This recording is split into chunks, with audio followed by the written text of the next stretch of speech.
পড়ছি শঙ্খচূড়ী নামের একটি কবিতা, দীর্ঘ কবিতা।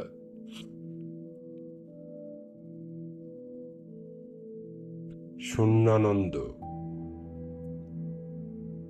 পরিদের শরীরে গজার মাছের মতো ছোট ছোট রঙিন ফোঁটা। তারা ধীরে ধীরে হাঁটে, ঠিক পুরনো ঘুমের পরিচয় নিয়ে।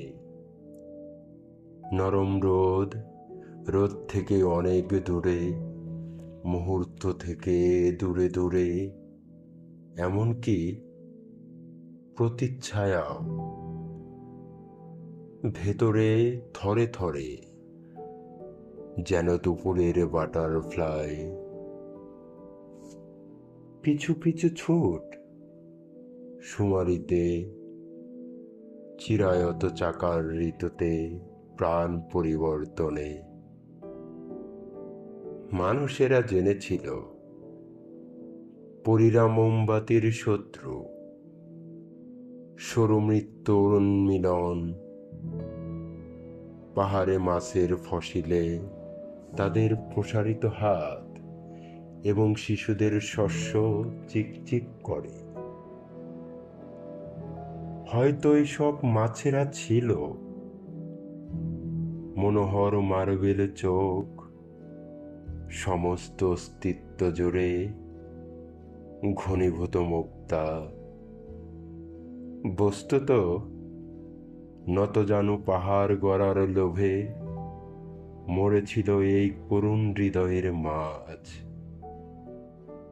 যার ভেতরে পরীরা সূর্য ওঠার ঢং মাখা শিশিরে স্নানে দৃশ্যত নাচবে।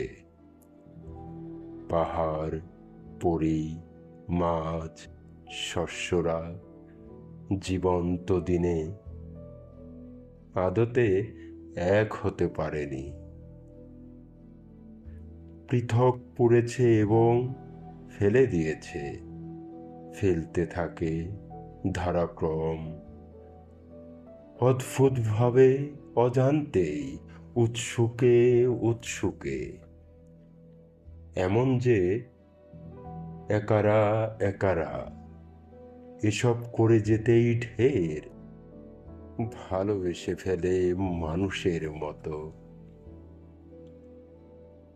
আর মানুষেরা ভালোবাসে ঋতুভিত্তিক সবুজ, ভালোবাসে আন্দোলিত সুগন্ধ,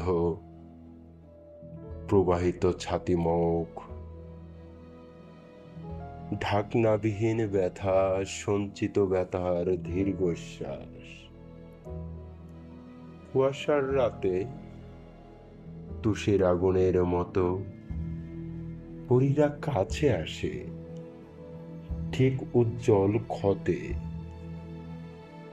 মানুষ স্বাদযুক্ত ঋতু ভেবে রোজ রোজ প্রার্থনা করে, হাত মুছতেই থাকে কপাল, চোখ, মুখে। ক্ষত মুছে গেলে পরীরা হেসে ওঠে, দৃশ্যত কবুতর পাখা নিয়ে ঝাপটায়। এমনকি তারা নদী থেকে দূর স্মরণে, পাহাড় থেকে দূর স্মরণে, শস্য থেকে দূর স্মরণে, ফসিল থেকে দূর স্মরণে ডুকরে ডুকরে ওঠে। কেবল স্নেহময়ীদের সঙ্গে শীতের কোনো সৌন্দর্য নিয়ে দ্বিধা হয় না বলে ধারণা করেছে আমাদের পরিবার। বনভূমি শুকিয়ে যাওয়ার দিনে পাতা ঝরে, হিমহাওয়ায় পরিযায়ী পাখনার নিচে উদ্বে লোমের মতো জমে থাকা দীর্ঘ রাতে দেখা হয়েছে উজ্জ্বল প্রাণীদের আড়ালে, আড়ালে যাওয়ার ঢং, কিংবা গোধূলি ধ্বনির সঙ্গে উবে যাওয়া সমস্ত আহরণ। শীত সৌন্দর্যে অপেক্ষার সারি থেকে খুলে গেছে দ্বিচক্র দিন।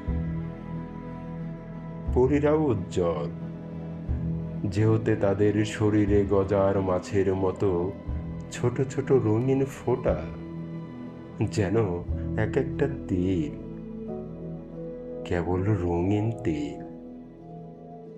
জেনেছি পুরুষেরা নারীদের তিলে নত জানে নেয়, কোথাও কোনো উজ্জ্বল দাগের তরেও সমস্ত অ্যালবামে পূর্ণ হতে চায়, এবং এবং তা মহামায়ার নতুন ঝড়ের মতোই হেলে পড়া প্রথম ইকুয়ালে।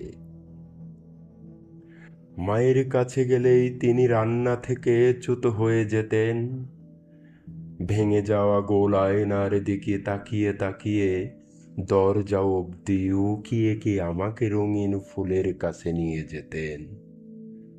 ঘাস ফুল, ঢেঁড়স ফুল, রানা ফুল, হেলি ফুল, ফুলে ফুলে প্রচুর বাটারফ্লাই। তাদের আনন্দ বিস্ফোরিত হলেই অনেক অনেক ফুল ঝরে যেত। খাড়া খাড়া রাতে চোখ বুজলেই দেখা যেত বাটারফ্লাই ও ফুল এক হয়ে পরি হয়ে গেছে। তাদের মুখ আর চোখ ঠিক মায়ের মতোই। এভাবে নয়, ঠিক ইউটার্ন গতির ধর্মে পিতামহের কন্দন ছিল সুমধুর এবং তার সহজ স্মরণের। তার জিহ্বার তলে জমে থাকা লালা থেকে বেরিয়ে আসা অনাকাঙ্ক্ষিত প্রস্তাব নিয়ে মৃত্যুর মতোই পুরনো কোনো ক্রন্দন শোনাত। আমি তাকে বলেছিলাম, এই নিকটবর্তী প্রতিভা পেতে সব পিতামহই বহুবার খুলেছেন অদৃশ্য রক্তবর্ণ পোশাক। বলেছি, এভাবে নয়, সুগন্ধির মতোই ঢুকে গিয়ে নিজেকে ক্রন্দন বানিয়ে নেচে ওঠো, নেচে ওঠো পবিত্র স্থানে। বলেছি, বাটারফ্লাই ও ফুলের বিভক্ত না হওয়া জর্জরিত শরীরের চেয়েও প্রতারণাহীন উন্নত হৃদয়।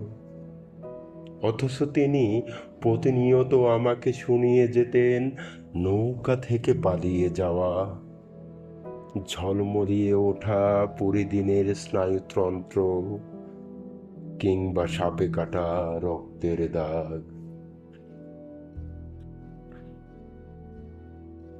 পিতামহীর আবছা চোখের দৃশ্যে কতগুলো গিট মনে পড়ে আজ।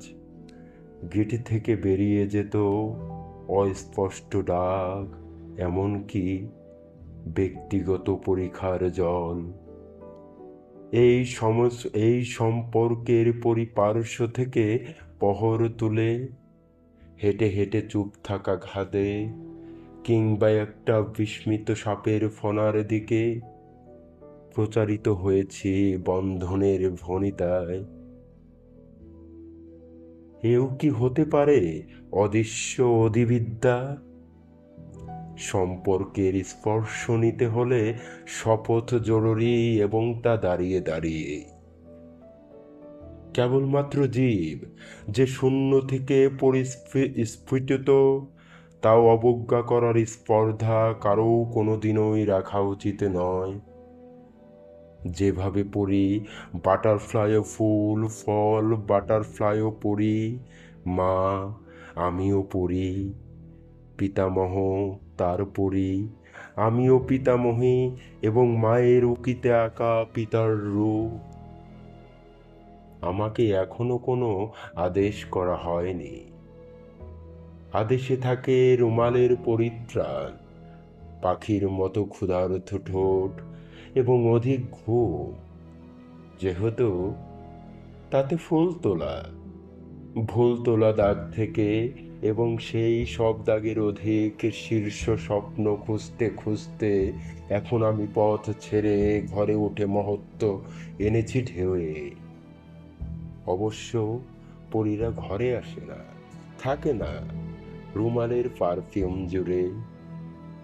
তারা মানুষের মতো সমুদ্র বলতে ঢেউয়ের দৃশ্য বোঝে না, পুরুষ পেলেই শুধু একটি হাত বাড়িয়ে ধরে, অপর হাত দিয়ে ছুঁড়ে মারে সমুদ্রের নাভি বরাবর।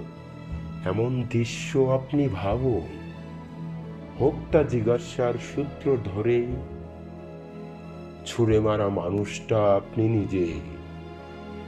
নাভির প্রাণ প্রহরে নামিয়ে এনেছেন কি অহমের ঈশ্বর, নাকি অদ্ভুত কাণ্ডের মতোই বাতাসে উচ্চারিত হতে হতে ঋণ ভাঙার কৌশল উড়িয়ে দিচ্ছেন আকাশে আকাশে? থাক, আপনাকে এসব ভাবতে হবে না। আপনি আমাকে ভাবতে পারেন। ভাবুন, আমার পরিদের শরীরে গজার মাছের মতো ছোট ছোট রঙিন ফোঁটা। ভাবুন, আমি উদ্বেল ঢেউ নিয়ে বাড়ি ফিরে নিঃশব্দে চাঁদ কিংবা জ্যোৎস্না অথবা কিছুই নয়, চিরচেনা সেই রুইয়ের মুখ থেকে শুধু কাঙ্ক্ষিত স্রোত নিয়ে শিশুর মতো মুখ হা করে, না কেঁদে বরং নিরিবিলি পাখির মতো বুকে শ্লোক গেঁথে একটা বয়ে যাওয়া ভাষা নিয়ে মায়ের বুকে মুখ লুকিয়েছি। পিতা জোয়ারের জলে ভিজে যাওয়া কচি ঘাসের মতোই নিভৃত বর্তমানে সব প্রান্ত নাচতে পারলেও হাঁটেনি ক্ষুধার্ত সবুজের আড়ালে। তবু আনন্দে শুকিয়েছি দৃশ্যত, যেন তার হাত যার ভেতরে অসংখ্য জীবনের মুদ্রণ, এবং জীবনের পাকা পাকা ফলে সবুজ উদ্ভিদের রহস্য। তার অনুপ্রস্থ চোখে ধেয়ে আসে ওই হাত, সঙ্গীতের তন্দ্রা নিয়ে স্পর্শ করে সমস্ত আঙুল, এবং তা পৃথকভাবে সানন্দে গ্রহণ করে।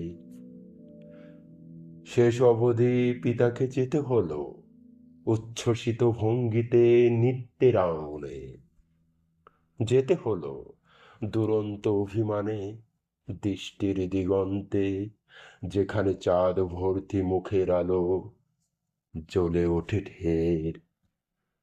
আর যেতে হলো সেই প্রস্তাবিত সবুজ উদ্ভিদের রহস্যে, যেখানে ক্রমাগত দৌড়াতে থাকেন শস্যের থেকেও স্বর্ণময় ভেবে, খুব জোরে দৌড়াতে থাকেন যেন পিতা একেই উজ্জীবিত এক পাগলের দল।